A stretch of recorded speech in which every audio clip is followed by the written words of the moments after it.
పిలుస్తున్నాడు, నేను పిలిచినప్పుడు రండి రండి అని పిలుస్తున్నాడండి వాక్యం చేత. వినండి నాయన.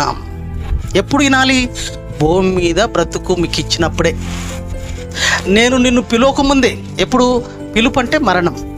ఈ చావు పుట్టుకల మధ్య ఉండే కాలం దేవుడి మాటలతో బ్రతుకును సరి చేసుకుని ఒక అద్భుతమైన అవకాశంతో కూడుకున్న బ్రతకండి ఇది. ఈ చావు పుట్టుకల మధ్య ఉన్న జీవితం ఉంది చూశారు, ఏదో చేసేసుకోనికి కాదు. ఈరోజు నీకు బ్రతికి ఇవ్వబడ్డది చూశారు, ఈరోజు బ్రతికి ఇవ్వబడ్డది చూశారు. ఈ బ్రతుకు రేపు కూడా ఇవ్వబడడానికి అనుకుంటున్నారా? రేపు ఎందుకు ఇవ్వాలి బ్రతుకు చెప్పండి? ఈరోజు ఉంది బ్రతుకు, రేపు కూడా బ్రతుకు ఎందుకు ఇవ్వాలి? ఎందుకు ఇవ్వాలి చెప్పండి? రేపు బ్రతుకు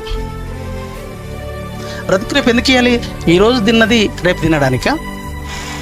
ఈరోజు సమాజంతో గడిపింది మళ్ళీ రేపు అదే సమాజంతో గడపడానికా? రేపు బ్రతుకు ఎందుకు తెలుసా? రేపు నువ్వు వింటా అంటే, రేపు వినడానికి అవకాశం దేవుడు ఇస్తే, అది ఆయన అనుమతిస్తే రేపు వెళుతావు. ఇలా ఇచ్చినట్లే రేపు కూడా ఇస్తాడని నువ్వు ఎట్లా అనుకుంటున్నావు? అసలు ఎందుకు ఇవ్వాలి? మీరు ఆలోచించండి. ఎందుకు ఇవ్వకూడదు? సగం పని పెట్టేసిన అంటాడు అంజీ. రేపు సగం పని పెట్టొచ్చునా నేను? ఎందుకు ఇయ్యడు? రేపు వస్తాను చెప్పేసి ఉంటాడు. వస్తానే అతను చెప్పేసి ఉంటాడు. ఏమనుకోకు, నేను పోల్చుకుంటా. మళ్ళా పోయి నన్ను అన్నారు అనుకుంటారు. నేను ఏదో చెప్పేసి ఉంటా, రేపు వస్తానని చెప్పేసి వచ్చుంటా, నేను బాజాప్తగా చెప్పేసి వచ్చుంటా. కానీ రేపు నాకు ఇవ్వచ్చా అండి? అసలు నేను అయితే చెప్పేసి వచ్చిన, లేదురా బాబు వాళ్ళు లేదురా, ఈ రాత్రి 11 గంటలకు డెడ్ లైన్ ఆయన స్టార్ట్ అయింది, ఇది 2 గంటలు నువ్వు, కానీ రేపు ఏదో టైం ఇచ్చేసావు. లేదు కదా నాన్న, నాకైతే తెలియదు, నేను టైం ఇచ్చేసాను.